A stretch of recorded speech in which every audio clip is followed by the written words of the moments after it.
Bonjour à tous, aujourd'hui, petite mise au point sur les vecteurs et la géométrie analytique avec, ici, un test, vérifier si vous connaissez toutes les formules du cours. Donc on se place dans un repère orthonormé, on considère les points suivants, donc on vous donne les coordonnées des points A, B, C, D, E. Et donc, 6 questions, on commence tout de suite, placer des points dans un repère. Alors ça c'est très facile, hein, mais il faut toujours commencer par quelque chose. Donc A pour coordonnées moins 3, 4, donc je repère ici moins 3 sur l'axe des abscisses, moins 4 sur l'axe des ordonnées, donc c'est ici. Et donc vous mettez une croix, le point A va se situer ici. B donc 1, moins 8, donc on descend. On est ici. C, 5, 0. Donc ça c'est C. D, 1, 4. Et E, moins 5, 2. Voilà déjà une première question. On a placé les points. Deuxième question, déterminer les coordonnées du milieu de AC.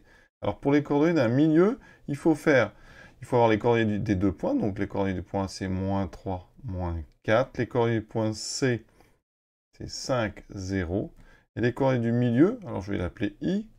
I, donc milieu de AB, de AC. Ces coordonnées, ça sera donc la somme des coordonnées de A et de C divisée par 2. Donc directement, on va mettre moins 3 plus 5 sur 2. Et pour l'ordonnée, ça sera moins 4 plus 0 sur 2. Donc qui a pour coordonnées moins 3 plus 5, ça me donne 2. 2 sur 2, ça fait 1. Moins 4 plus 0, ça fait moins 4 sur 2. Ça fait moins 2. Je vais le placer. Donc ici, 1, moins 2. Et vous pouvez vérifier hein, ici que le point ici I est bien au milieu de A et C. Troisième question, coordonnées d'un vecteur. Il vous faut, comme pour le milieu, les coordonnées des deux points. Donc je vais les recopier. C, c'est 5, 0. D, c'est 1, 4.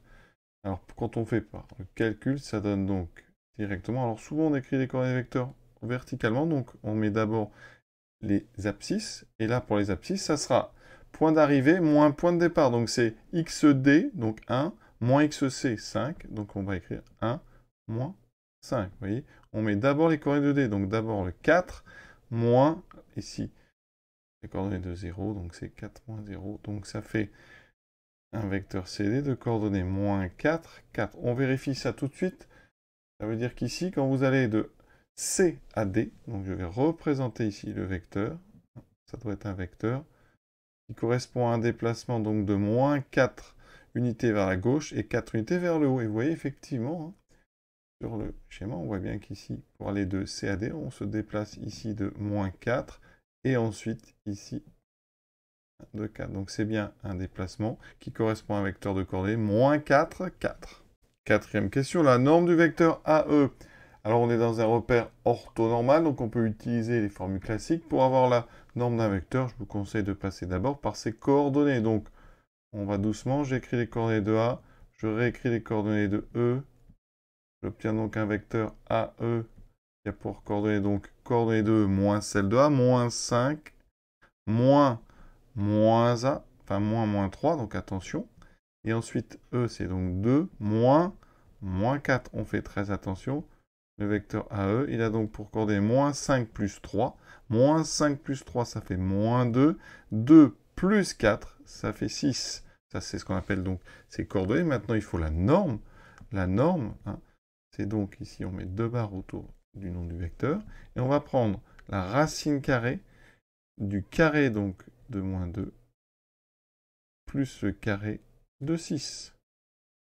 Donc ici, ça va me faire racine de 4 plus, attention, moins 2 au carré, le moins disparaît. 6 au carré, ça fait 36. Ce qui fait racine de 40, mais 40, c'est 4 fois 10.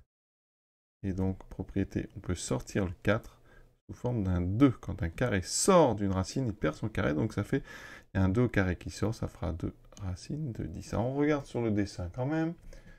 Pour aller de A à E, vous voyez, qu'est-ce qui se passe? Eh bien, c'est encore un déplacement. Effectivement, vous voyez, on forme ici un déplacement dans moins 2, donc ici 2, et verticalement, on va avoir ici un déplacement de 1, 2, 3, 4, 5, 6 unités. Donc on a bien 2, 6. Donc si j'applique Pythagore, la diagonale dans ce rectangle ici, qui est rectangle, donc rectangle, c'est bien racine carrée de 6 au carré plus 2 au carré. Donc on retrouve cette formule, c'est un peu du Pythagore déguisé. Quatrième question, pour calculer une longueur, eh bien, vous pouvez utiliser les coordonnées du vecteur. La longueur, c'est tout simplement la norme d'un vecteur. Vous avez déjà les coordonnées de CD. On applique donc la même formule. Moins 4 au carré plus 4 au carré. Vous n'êtes même pas obligé de mettre le moins. Vous savez qu'il va disparaître. Ça fera donc 16 plus 16, qui fait racine de 32. Mais 32, donc c'est 16 fois 2. Je peux sortir le 16, c'est 4 au carré, donc ça sort un 4, racine de 2. Dans la figure, on voit bien que ici, c'est ceci. Vous voyez, j'obtiens un triangle rectangle de côté 4, 4. Et donc, Pythagore me dit qu'ici, j'ai donc racine de 16 plus 16, donc racine de 32. Dernière question, déterminant d'un couple. Donc, le déterminant du couple AE, CD. Ici, donc, on a les coordonnées de AE. Donc, on les met entre deux barres, moins 2, 6. Coordonnées de CD, moins 4, 4.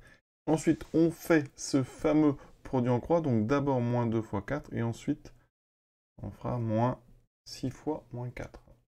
Donc, ça fait moins 2 fois 4, moins 8. Moins, donc, 6 fois moins 4, qui fait moins 24. J'obtiens moins 8 plus 24. Et donc, ça fait 16. Je rappelle, le déterminant, c'est un outil.